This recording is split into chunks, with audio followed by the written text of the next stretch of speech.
Kali ini kita melihat ya hasil dari ekskavasi Balai Pelestari Kebudayaan Jatim yang berada di situs Kumitir bagian dari pojok timur laut dari sebuah bangunan tembok batu bata merah yang diduga berukuran 100 x 300 meter atau sekitar 3 hektar dengan gerbang berada di barat ya. Gerbang raksasa berada di barat dan lokasi ini berada di tengah dari tembok tersebut bagian dari timur laut. Kondisinya sangat luar biasa sekali.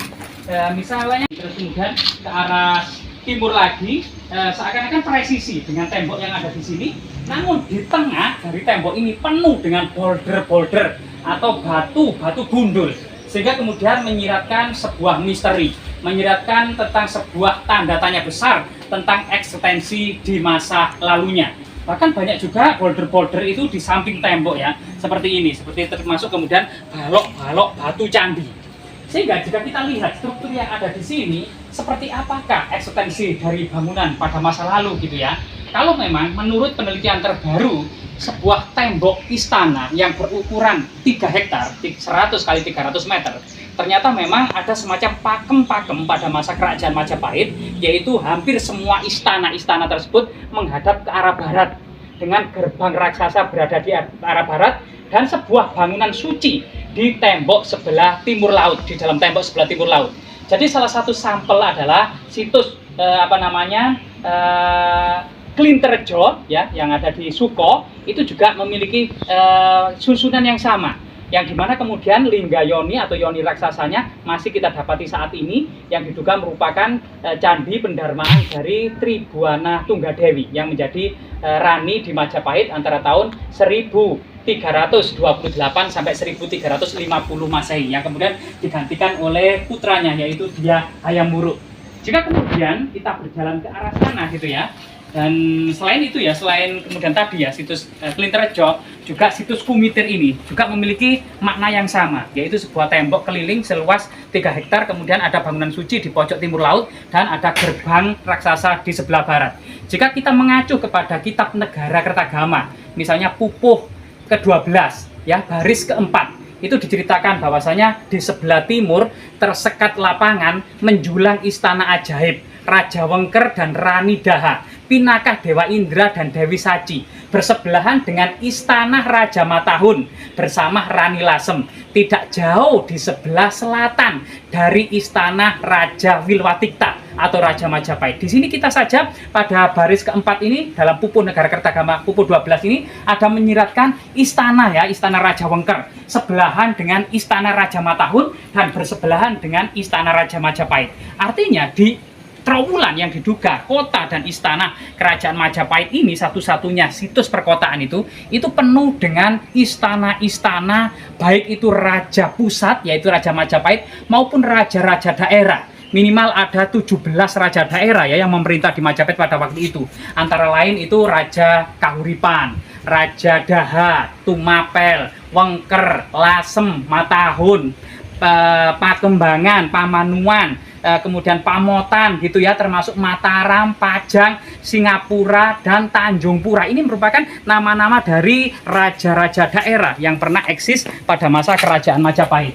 Sehingga kemudian Raja Majapahit yang berada di tengah ini dikelilingi raja-raja daerah yang merupakan terabadikan dalam simbol Suryah Majapahit yang kita kenal hingga saat ini, atau yang dikenal dengan Pancawali Krama, atau juga dikenal dengan Astadikpalaka. Nah ini, jika kita terus kemudian melihat ya batu-batu boulder di pendarmaan dari Tribuana Tunggadewi, ternyata yang di Kumitir ini pernah diidentifikasi sebagai sebuah candi pendarmaan dari Batara Narasingamurti, yaitu kemudian kakek dari Dyah Wijaya. Batara Narasingamurti ini memerintah bersama Wisnuwardana dan menjadi Menteri Anggabaya atau Raja Angkatan Laut ya Nusantara, Batara Narasingamurti. Nah ini sesuatu yang sangat luar biasa sekali.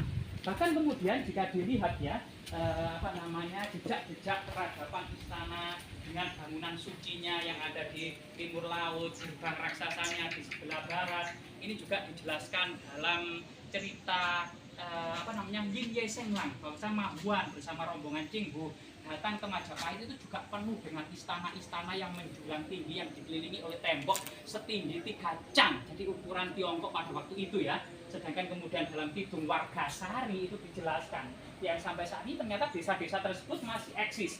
Kidung Wargasari menjelaskan dia mau diwisuda sebagai seorang, ditasbihkan sebagai seorang biksu Buddha muda gitu ya, yang di Lemah Citra, Lemah Surat yang saat ini itu Siti Inggil di Mejijong itu berjalan dari Sajabung yang saat ini Lebak Jabung, setelah kemudian menikmati pemandangan dan sungai-sungai di Sajabung sampai saat ini masih kita dapati, kemudian berjalan menyusuri desa Banjaran Getas, kemudian Sumengka, kemudian Kumitir, dan berjalan di sebelah timur tembok Istana Majapahit. Apakah mungkin ya tersirat atau mungkin juga sekedar iseng saja jika Batara Narasingamurti itu benar-benar menjadi Ratu Anggabaya atau Panglima Angkatan Laut di Nusantara pada waktu Wisnuwardana, mungkin saja kemudian Candi Pendarmaannya ini dikelilingi oleh kolam-kolam laut dan ombak-ombak raksasa sebagai kemudian memori akan sejarah Batara Narasingamurti yang selalu berada di atas kapal raksasa dengan ombak-ombak laut ya, dan dengan samudra-samudra, sehingga diduga ini juga kolam-kolam ya dan lain sebagainya. Bisa saja juga seperti itu. Nah, di sini juga begitu. Rahayu, rahayu, rahayu. Di sini sampai saat ini masyarakat memanfaatkannya sebagai situs religi, ada persajian, ada percobaan gitu ya.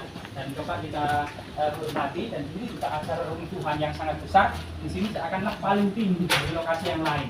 Bahkan situs paling tinggi dengan border-border batu-batu gundul ini menyiratkan pada kemudian yang masih lestari pada abad-abad selanjutnya. Istana Sunyah Ragi, mirip kemudian Sarid Hidayatullah atau Sunan Gunung Jati, yang menyiratkan sebuah citra gunungan-gunungan, yang menyiratkan sebuah alam Nusantara yang bergunung-gunung dengan indahnya, berlaut-laut dan bersungai-sungai mengelilinginya. Jadi semacam cuilan tanah surga yang indah permai. Jadi di sini coba kita menghormati leluhur kita ya dengan cara masing-masing. Rahayu, rahayu, rahayu. Om wilahing sekaring jagat hawana langing sekaring kajeng sekaring mayang om wilahing ya. Mbah putunipun sowan. Jadi disinilah kemudian kalau memang di dalam istana Brewengker ini Wijaya Rajasa yang diduga juga dia Wijaya ini juga dianggap sebagai prawira Yuda dalam kemudian literasi-literasinya.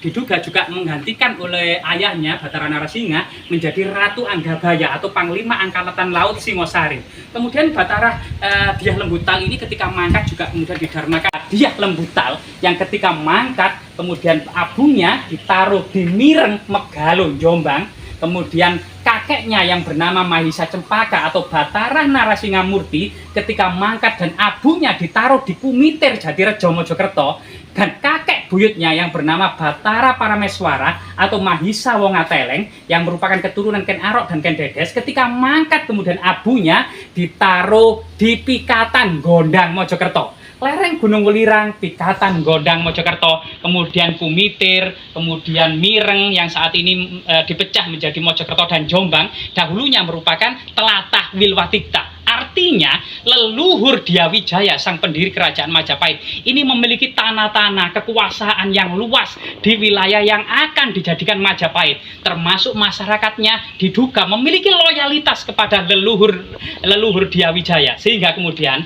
tanah-tanah yang luas, masyarakat yang loyalitas, dan kemudian kemakmuran yang sangat luar biasa dari pertaniannya ini adalah menjadi modal utama akan terwujudnya Majapahit sebagai empire, sebagai sebuah raja yang besar di kelak kemudian. Dari sinilah kemudian ada yang diambil pelajaran. Artinya leluhur Dyah Wijaya sudah menyiapkan jalan yang akan dilalui oleh cucunya untuk membentuk kerajaan besar. Jadi kembali lagi kepada falsafah bahwasanya raja yang besar bukan hanya dilahirkan saja, melainkan dipersiapkan oleh leluhurnya untuk benar-benar menjadi raja yang besar. Semoga kemudian situs ini terus memberikan pelajaran ya bagi anak-anak di bawah, termasuk generasi saat ini yang bangga akan kemudian kebesaran dan kejayaan leluhurnya di masa lalu, untuk senantiasa menirunya bahwasanya kejayaan di masa lalu tidak didapat dengan tidur-tidur saja, tidak di kemudian bangun kemudian sudah jaya, melainkan dengan pengorbanan dan kerja keras.